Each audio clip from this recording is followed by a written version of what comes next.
수혜로 말씀을 같이 읽겠습니다. 시작.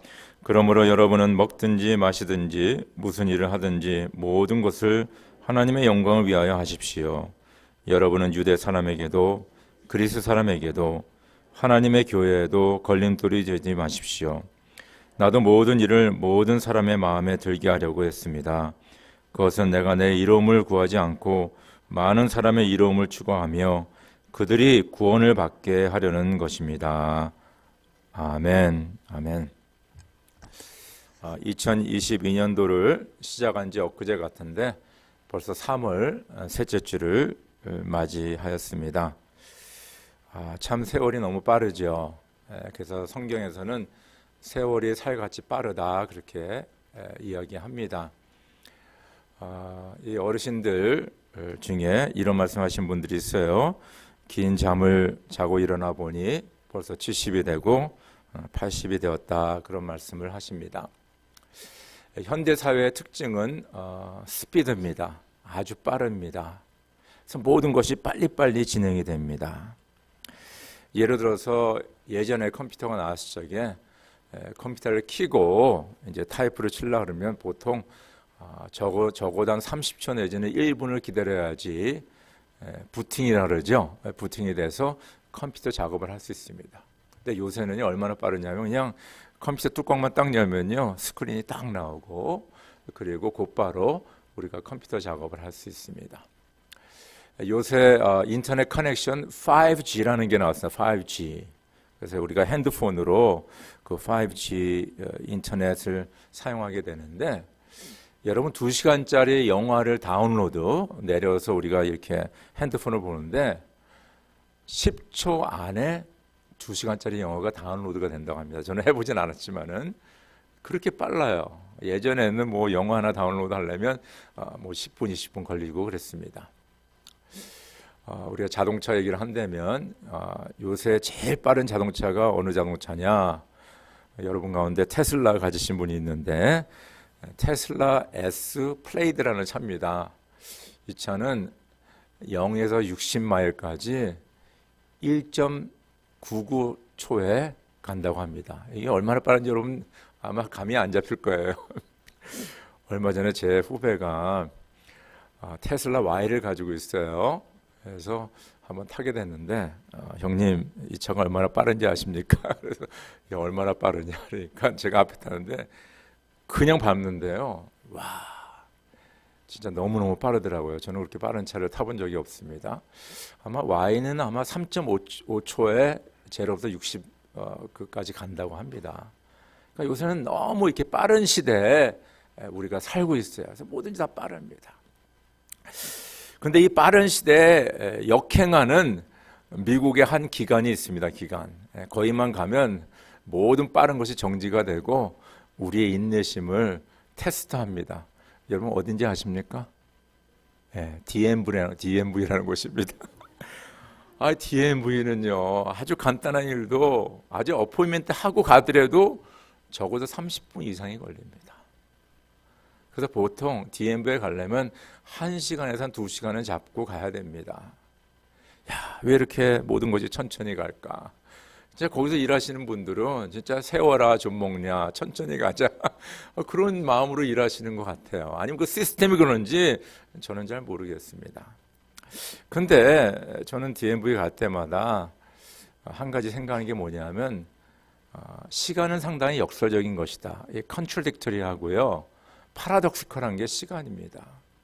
우리가 모든 일을 빨리빨리 하면요 뭐 시간이 많이 남아가지고 더 시간을 잘 쓸 것 같은데 빨리빨리 하다 보니까 벌써 10년이 지나고 20년이 지나고 50년이 지나게 됩니다. 정신없이 살아가는 거예요.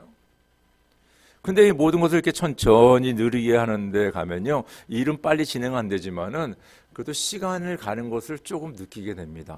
벌써 30분이 지났구나 1시간이 지났구나. 이게 상당히 역설적인 거예요. 그래서 우리는 이 빠른 시대에 살면서 어느새 이렇게 지나가 보니까 10년이 지났어요. 20년이 지났습니다. 그 펜실바니아에 이스턴 유니버시티라고 있습니다. 이 프라이빗 스쿨인데요. 크리스천 프라이빗 스쿨입니다. 거기에 이 닥터 앤토니 캄플러라는 그런 분이 계십니다. 이분이 80년대 유명한 프리처, 이분의 설교를 상당히 좋아해서 많이 듣고 그랬는데, 이분이 sociologist, 그렇죠? 그래서 이 사회학자입니다. 그래서 이분이 발표한 건데, 그 95세 넘으신 어른들 50명을 모아놓고 이런 서베이를 했다고 합니다. If you could live your life over, what would you do differently? 만약 당신이 인생을 다시 산다면 어떻게 다르게 살겠습니까? 그것이 질문이었어요. 그래서 여러 답이 나오는데 세 가지 답이 제일 많이 나왔다고 합니다. 처음의 답은 reflect more. 나는 더 내 삶을 돌아보면서 살겠다. 그렇죠? 그분들은 이 시간을 보내면서 내가 왜 사는지, 무엇을 위해 사는지, 그리고 무엇을 우선순위로 둬야 되는지 그런 것들을 더 생각하면서 삶의 의미와 가족과 일에 대해서 생각하며 살겠다라고 대답을 했다고 합니다. 두 번째 제일 많이 나온 답은 뭐냐면 risk more. 나는 더 모험하면서 살겠습니다. 그렇죠? 아마 그 많은 분들이 내가 그때 이렇게 했었으면 어땠을까 하는 그런 생각들을 많이 하시는 것 같아요. 그래서 이제는 좀 더 모험하면서, 그렇죠? Take more chances, 그렇죠? 거기에 대해서 무서워하지 않고 살겠다라고 대답하셨다고 합니다. 세 번째는 do things that would outlast them. 그건 뭐냐면 내가 하는 일들이 내가 죽은 후에도 계속 뭡니까? 남아있을 수 있는 그런 레가시를 남기는 그런 일을 하면서 살겠다. 내가 죽은 후에도 내 후세대에게 남기는 일, 그런 일들을 추구하면서 살겠다. 참 중요한 답 아닙니까? Reflect more, take more risk, and I will do things that would outlast myself. 내가 지나간 후에도 계속 남아있는 그런 일들을 하면서 살겠다. 여러분에게 똑같은 질문 드리겠습니다. 여러분들이 인생을 다시 산다면 어떻게 살 것입니까? 상당히 중요한 질문입니다. 여기 아마 저와 여러분들도 이런 비슷한 답을 하지 않을까 생각이 됩니다. 왜냐하면 우리 너무 빨리 살거든요. 그래서 지금 뭐라고 사는지 그냥 뭐 세상 말로 먹기 위해 산다. 아니 뭐 죽지 못해 산다. 막 이럴 정도로 우리는 지금 정신없이 살아가고 있습니다. 오늘 우리 본문 말씀은 어떤 면으로 보면 그 세 번째 답에 대해서, 그렇죠? 나는 후세에 남길 그런 귀한 일들을 하며 살겠다라는 그것을 사도 바울이 말씀하시는 것 같아요. 그렇죠? 그래서 오늘 말씀 보니까 먹든지 마시든지 무슨 일을 하든지, 그렇죠? 우리가 인생을 살면서 먹고 마시고 여러 가지 일을 하는데 이런 일을 하면서 우리가 꼭 해야 되는 일들, 꼭 이렇게 살아야 되는 것들을 오늘 사도 바울은 우리에게 가르쳐주고 있습니다. 사도 바울은 오늘 말씀에서 우리 요약한 거 한번 같이 읽을까요? 시작. 그러므로 여러분은 먹든지 마시든지 무슨 일을 하든지 모든 것을 하나님의 영광을 위하여 하십시오. 모든 것을 하나님의 영광을 위하여 하십시오. 계속 읽읍시다. 주님 앞에는 위엄과 영광이 있고 그의 처소에는 권능과 즐거움이 있다. 만방의 민족들아 주님의 영광과 권능을 찬양하여라. 주님의 이름에 어울리는 영광을 주님께 돌리어라. 예물을 들고 그 앞에 들어가거라. 거룩한 옷을 입고 주님께 경배하여라. 말을 하는 사람은 하나님의 말씀을 전파하는 사람답게 하고 봉사하는 사람은 하나님께 주시는 힘으로 봉사하는 사람답게 하십시오. 그리하면 하나님의 모든 일에 예수 그리스도로 말미암아 영광을 받으실 것입니다. 영광과 권세가 영원 무궁하도록 그에게 있습니다. 아멘. 그래서 사도 바울은 우리가 먹든지 마시든지 무엇을 하든지 무슨 일에 무엇이나 하나님께 영광을 돌리라. 하나님의 영광을 위해 살라라고 말씀하십니다. 하나님의 영광이 도대체 뭡니까? The glory of God, or God's glory. 하나님의 영광이 뭐예요? 우리는 이거를 참 알 수가 없어요. 근데 분명한 것은 하나님의 영광은 하나님에게서 나오는 겁니다. 인간이 하나님의 영광을 이렇게 매니팩처링 할 수가 없어요. 그래서 이걸 만들어 이것이 하나님의 영광이다. 그렇죠? 그래서 우상 숭배 바른 거 아닙니까? 우상을 만들어 이것이 하나님이다. 또 우상을 바라보면서 야 거기에 이 신의 영광이 거기에 있다. 그렇게 얘기하는 거 아닙니까? 근데 그건 잘못된 거죠. 왜냐하면 하나님의 영광은 하나님의 존재에서 나오는 겁니다. 인간이 만들 수가 없는 것입니다. 그렇죠? 그래서 우리는 하나님의 영광을 재현할 수가 없고 오직 하나님에게만 나타나는데 출애굽기 보니까 모세가 하나님께 부탁을 한 가지예요. 그렇죠? 모세가 뭐 하나님께 부탁할 게 여러 가지 있어요. 뭐 건강을 달라, 돈을 달라, 뭐 등등. 근데 모세가 부탁한 게 한 가지였었어요. 뭐냐면 하나님의 영광을 보여주십시오. 출애굽기 33장 18절에 19절에 그때 모세가 저에게 주님의 영광을 보여주십시오 하고 간청하였다. 간절히 구했습니다. 하나님의 영광을 간절히 구했어요. 주님께서 대답하셨다. 내가 나의 모든 영광을 내 앞으로 지나가게 하고 나의 거룩한 이름을 선포할 것이다. 나는 주다. 은혜를 베풀고 싶은 사람에게 은혜를 베풀고 불쌍히 여기고 싶은 사람을 불쌍히 여긴다. 하나님은 모세에게 내 영광이 이런 거다 뭐 이렇게 설명을 안 하십니다. 왜냐하면 이건 하나님 존재에서 나타나기 때문에. 그러나 하나님께서는 내 영광이 너 앞에 지나갈 적에 내가 내 이름을 선포할 것이고 그 이름은 뭐냐면 나는 주다. 은혜 베풀 자에게 은혜를 베풀고 불쌍한 자에게 뭡니까? 내가 그를 불쌍히 여긴다라고 선포할 것이다라고 말씀하고 있습니다. 하나님 영광 구체적으로 우리가 말로 설명할 수 없지만은 그 하나님의 영광 가운데 선포되는 것은 하나님의 이름이요 그 하나님의 이름은 바로 하나님의 주 되신 것을 말씀하고 있습니다. 그래서 오늘 사도 바울은 너희가 먹든지 마시든지 무슨 일을 하든지 하나님의 영광을 위해 살라. 하나님의 영광을 위해 살라. 그것은 곧 하나님의 이름을 선포하는 것이고 하나님의 주권을 나타내는 것이 바로 하나님의 영광을 위해 사는 것입니다. 베드로전서 2장 9절에 그러나 여러분은 택하심을 받은 족속이요 왕과 같은 제사장들이요 거룩한 민족이요 하나님의 소유가 된 백성입니다. 그래서 여러분을 어둠에서 불러내어 자기의 놀라운 빛 가운데로 인도하신 분의 업적을 여러분이 선포하는 것입니다. 그렇죠? 그래서 주님께서 우리를 구원해 주시고 어둠에서 빛으로 우리를 인도하셨는데 그 이유는 뭐냐면 바로 그 하나님의 그 위대한 업적을 증거하기 위하여서. 그래서 하나님의 위대한 업적이 무엇이냐? 바로 뭡니까? 예수 그리스도의 십자가의 죽음과 부활. 바로 우리를 죄와 죽음에서 구원하시는 그 하나님의 saving work. 그것을 선포하는 것이 바로 저와 여러분들이 해야 되는 일이고 바로 그것이 하나님의 영광을 드러내는 일입니다. 제가 요새 풍요로운 삶을 공부하고 있는데 지난주에 우리가 우리의 생각과 우리의 말과 우리의 행동을 통하여서 그렇죠? 주님을 우리가 나타내야 됩니다. 주님을 선포해야 됩니다. 네.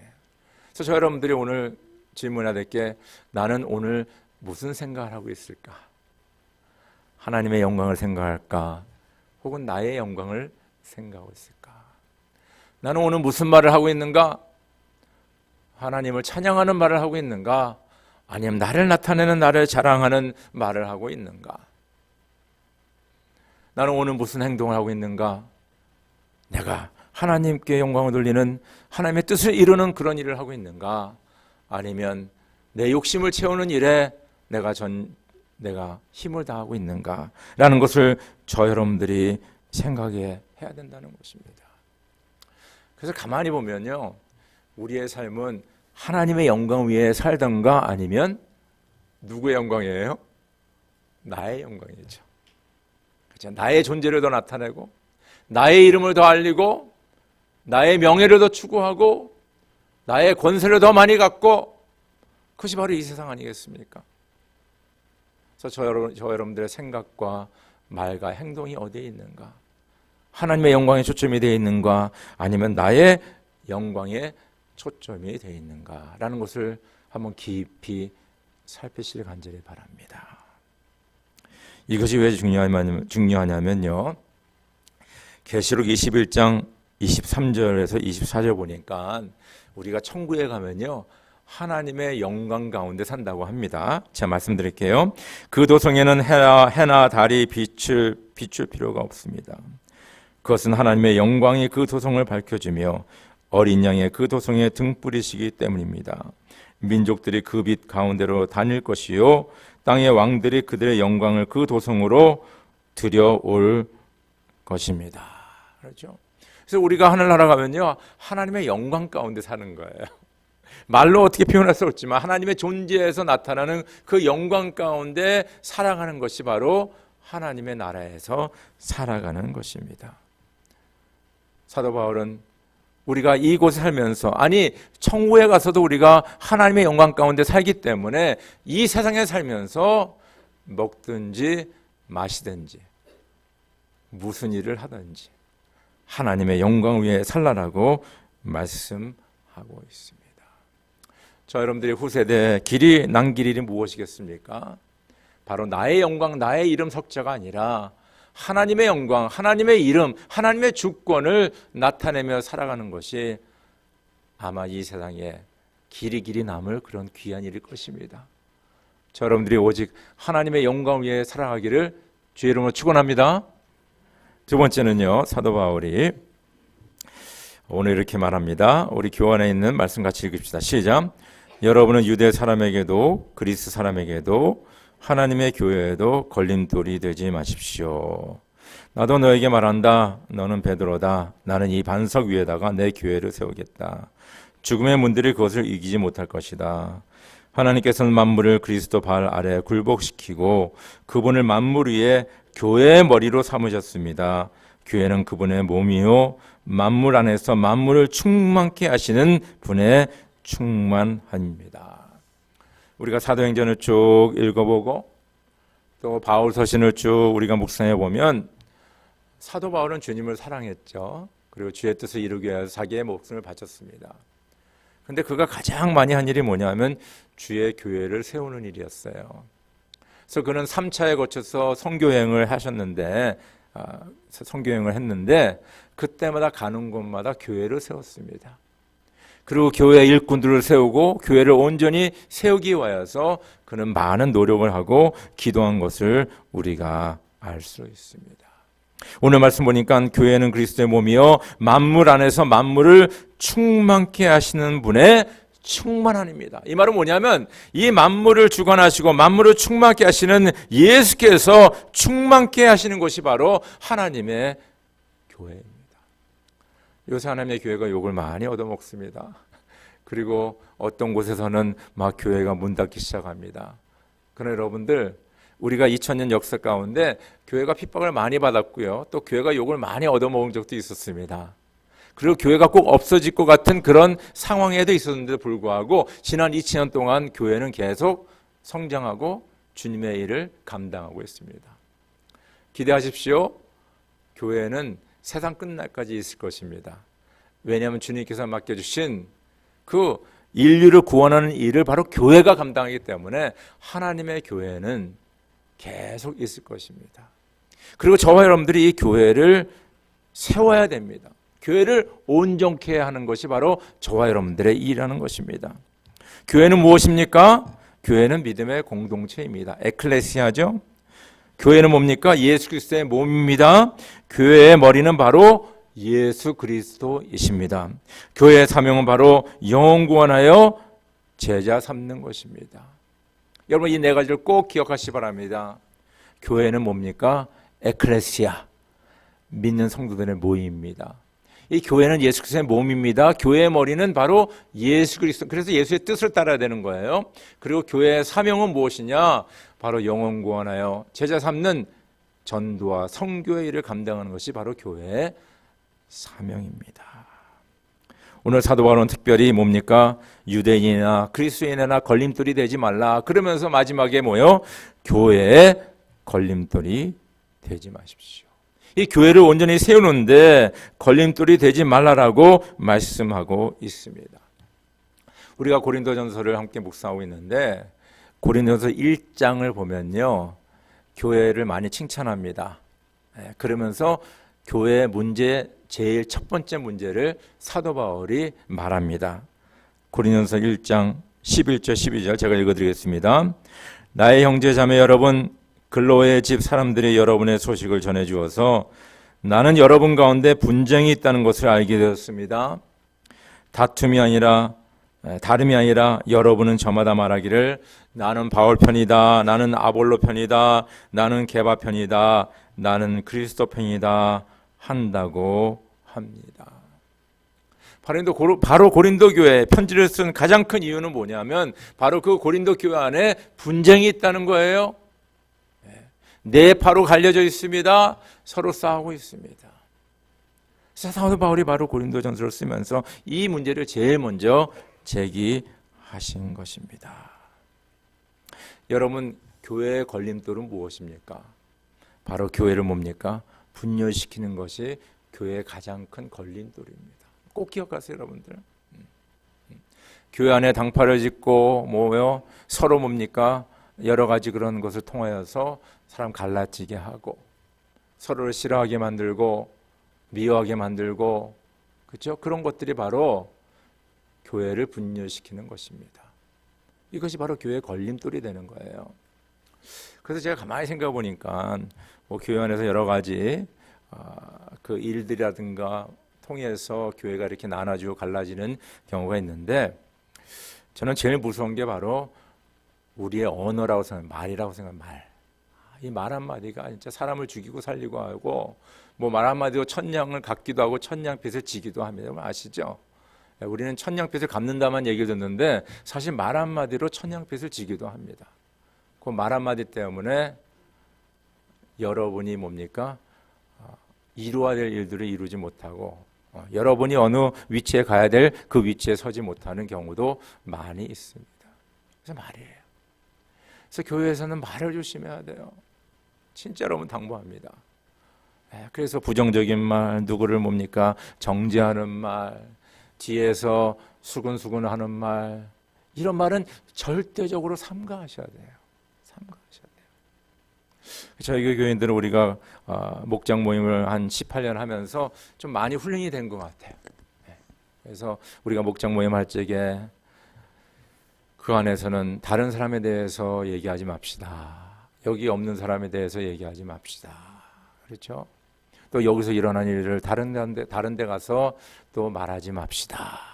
그래서 이 언어에 대해서 상당히 우리가 뭡니까? 중요하게 말하고 있습니다. 여러분들, 우리가 사실요, 누가 나를 때리고 뭐 어떤 나에게 그런 상처 주는 일도 마음이 아프지만은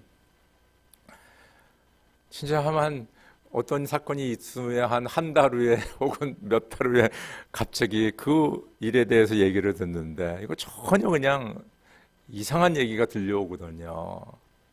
그런 얘기 들으면요 얼마나 상처가 되는지 몰라요. 야, 진짜 이런 말이 돌고 있구나. 그래서 저 여러분들은요 이 말을 조심해야 돼요. 말을 조심해야 돼요. 그래서 우리는 걸림돌이 되지 않는 것, 첫째, 말을 조심합시다. 저를 따라하시 바랍니다. 말을 조심합시다. 다시 한번 말을 조심합시다. 그래서 말을 조심해야 돼요. 누구를 만나서 얘기를 하건. 그래서 특별히 어떤 사람에게 어떤 사람에 대해서 얘기할 적에는요, 진짜 팩트 체크를 해야 됩니다. 누가 이렇게 얘기했는데 이거 벌써 잘못된 거예요. 누가 나한테 얘기해 줬는데 이거 진짜 아니죠. 그래서 가끔 그런 분들에게 얘기, 당신 직접 그 얘기 들었습니까? 그러면 그런 말 하지 말라고. 조심하세요. 여러분이 직접 듣고 경험하지 않은 일은요, 여러분 좀 삼가하시 바랍니다. 그리고 혹시 여러분이 직접 듣고 경험했더라도 그런 부정적인 얘기를 할 적에는 조심하시기 바랍니다. 이것이 어떤 영향을 끼칠지 생각하시고 말하시기를 간절히 바랍니다. 우리는 교회가 하나 되기 위하여서 해야 됩니다. 예수님께서 교회의 머리이기 때문에 주님의 뜻을 이루기 위하여서 우리는 힘을 써야 됩니다. 그래서 우리 교회 안에서는요, 교회가 하나 되기 위해서 또 주님의 뜻을 이루기 위해서는 뭡니까? 우리가 예수의 뜻인 복음 전파에 하나가 되어야 됩니다. 우리는 서로 겸손하여 서로 섬겨야 됩니다. 예수께서 제자들의 발을 씻은 것처럼 서로의 발을 씻어줘야 됩니다.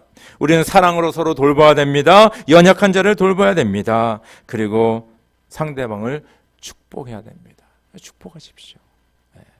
그래서 참 남은 사람은 격려하고 다른 사람의 좋은 점을 이야기하고 참 그 사람 괜찮은 사람이야, 그 사람 일이 잘 될 거야 라고 격려하고 축복하는 우리 모두가 되기를 주의 이름으로 축원합니다.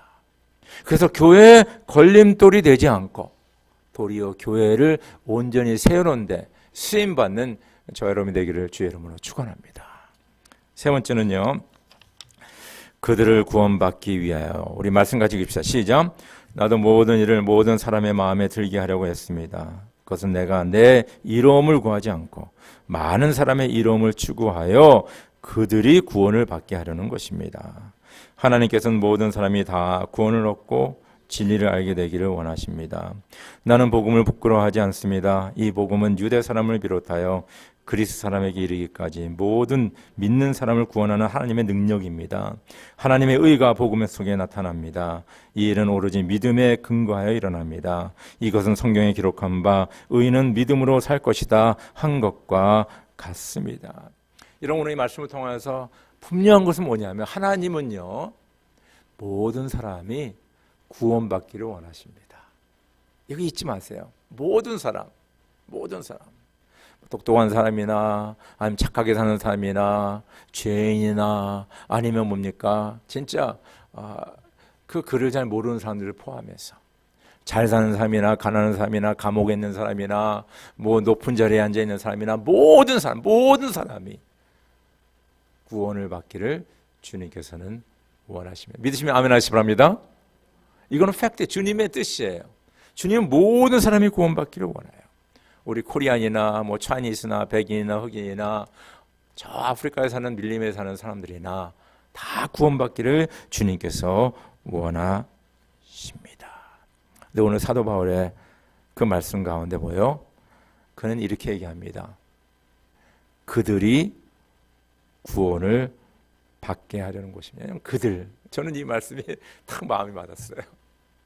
그들이 누군가.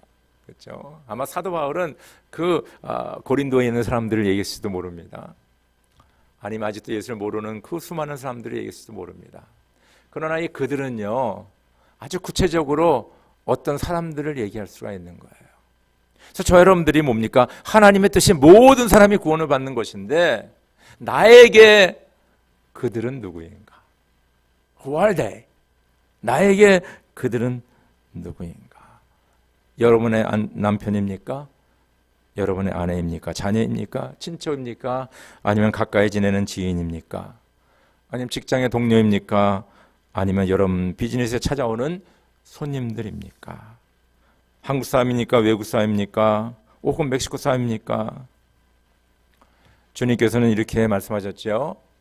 오직 너희가 성령을 받으면 권능을 받고요, 예루살렘과 온 유다와 사마리아 땅까지. 그래서 그 지리적으로, 그렇죠? 예루살렘 중심에 있죠. 그 다음에 유다죠. 더 넓게는 사마리아죠. 땅끝은 뭡니까? 저 아프리카 막 멀리 있는 그 지역까지 그들에게 내 증인이 되라라고 말씀합니다. 또 종족적으로 얘기하죠. 너는 모든 족속으로 제자를 삼아. 모든 족속. 그래서 저 여러분들이 이 예수 그리스도의 뭡니까?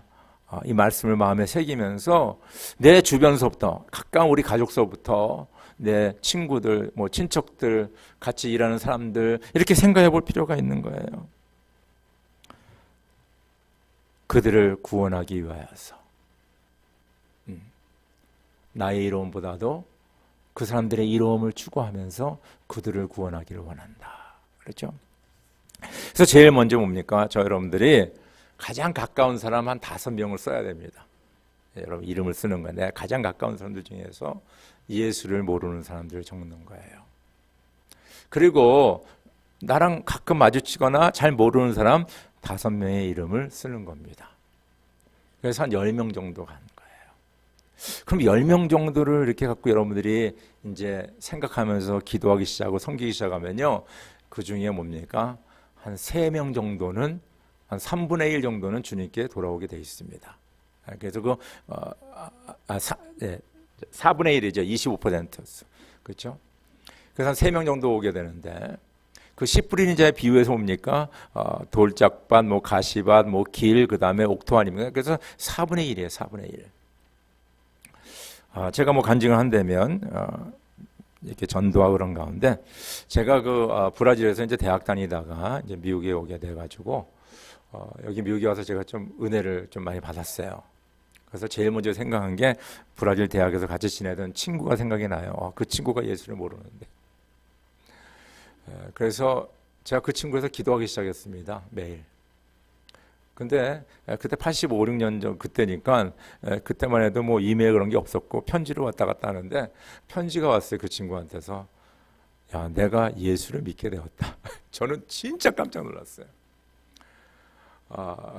제가 그 친구가 이렇게 브라질에서 잘 지냈던 게 있기 때문에 제가 이렇게 뭐 그냥 기도만 했어요. 기도만 했어요. 근데 오늘 편지가 왔는데 제가 예수를 믿게 되었다는 거예요. 저는 기도밖에 한 게 없습니다. 여러분들 그냥 기도하세요. 그 10명 리스트 넣고 그냥 기도하세요. 그러면 어느 날 성령께서 역사하셔서 그가 주님 앞에 돌아오는 것을 믿으시길 주 이름으로 축원합니다. 두 번째 사도 바울이 뭐예요? 내 이로움을 찾지 않고 그 사람의 유익을 추구했다 이렇게 얘기하지 않습니까? 그러니까 여러분 주변에 있는 사람들, 그 사람을 여러분 주님 앞에 인도하려 뭡니까? 그 사람을 자꾸 뭡니까? 도와주고 그 사람의 유익을 추구해주고 그 사람을 뭡니까? 잘되게 해주고 자꾸 그런 일을 하잖아요. 그럼 그런 일 때문에 그 사람이 주님 앞에 돌아오게 됩니다. 할렐루야. 그래서 여러분들 그들을 구원하기 위하여서 두 가지를 하셔야 돼요. 하나는 뭡니까? 여러분이 리스트를 작성해야 돼요. 그래서 나랑 가까운 사람 5명, 내가 잘 모르는 사람 10명 정도를 해가지고 첫 번째 그들을 위해서 뭡니까? 기도해야 됩니다. 매일 뭐 짧게 기도해도 돼. 괜찮아요. 그냥 자기 전에 아무개 꼭 예수 믿게 해주세요. 그렇게 한마디만 해도 괜찮습니다. 주님께서 여러분의 마음을 보시는 거 아니겠습니까? 그래서 그 기도하시죠. 두 번째는 가까이 있는 사람이면 그 사람에게 잘해주세요. 뭐 음식도 가끔 사주고 커피도 사주고 그 사람 필요하면 같이 좀 가주고 그러면서 그럴 적에 그들을 구원하기 위해서 그들이 주님 앞에 돌아오는 하나님의 놀라운 역사가 이루어지게 됩니다. 저는 이런 생각을 해요. 우리가 나중에 주님 앞에 섰을 적에 주님 앞에 서서 주님, 나는요 주님을 잘 믿었습니다. 저는 성경 공부도 열심히 했고요. 뭐 전도도 많이 하고요. 단기 선교도 열심히 다니고 봉사도 많이 했습니다. 라고 감히 자랑을 못할 것 같아요. 왜냐하면 항상 부족함을 느끼니까. 그런데 저희가 그렇죠?에 대해서 말하기 전에 우리가 전도한 사람들이, 우리가 섬겼던 사람들이 우리를 대신해서 얘기해 줄 것 같아요. 이 아무개 때문에 제가 예수님을 만나게 되었습니다. 이분이 나를 이렇게 섬겨줬기 때문에 내가 주님의 교회를 찾게 되었습니다. 내가 내 입으로 어떻게 자랑합니까? 주님 앞에 가서. 근데 그분들이 나의 witness, 나의 증인들이 될 것 같아요. 할렐루야. 이게 아멘이 없어요. 할렐루야. 진짜 그렇대요. 여러분 뭐 주님 앞에서 자랑할 거 있어요? 뭐 저는 없어요. 진짜 부족한 게 더 많기 때문에 주님 앞에 가서 자랑할 게 없을 것 같아요. 그러나 내가 전도하고 섬겼던 분들이 나 대신 얘기해 줄 것 같아. 이분 때문에 내가 예수를 믿게 되었다고. 그것이 바로 우리가 죽은 후에도 계속 남은 후세대에 남을 아름다운 일들이라는 것입니다. 오늘 말씀의 마음에 새기시 바랍니다. 먹든지 마시든지 무슨 일을 하든지 하나님의 영광을 위해서, 하나님의 교회를 위해서, 그들의 구원을 위하여서 힘쓰시기를 주의 이름으로 축원합니다. 우리 함께 기도드리겠습니다.